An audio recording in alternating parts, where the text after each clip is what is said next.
আর ২২ gas ozone স্তরের ক্ষতির সাথে যুক্ত এবং এর ব্যবহার ধীরে ধীরে বিশ্বব্যাপী পর্যায়ক্রমে বন্ধ করা হচ্ছে।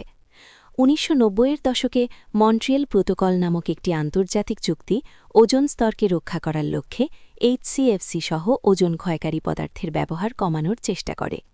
এর ফলে অনেক দেশ আর-২২-এর উৎপাদন এবং ব্যবহার সীমিত করার জন্য নিয়ম ও সময়সীমা প্রবর্তন করেছে। বিকল্প পরিবেশ বান্ধব রেফ্রিজারেন্ট যেমন R410A এবং R134A ক্রমবর্ধমান জনপ্রিয় হয়ে উঠেছে।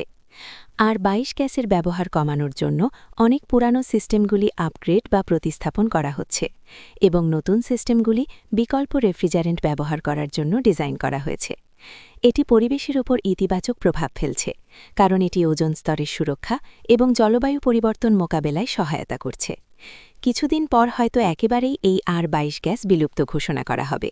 বহু বছরের পুরানো আর-২২ গ্যাস রেফ্রিজারেটর পরিবারের সাথে ছিল, আর তার চলে যাওয়াটা রেফ্রিজারেটর পরিবারের জন্য বহু কষ্টের।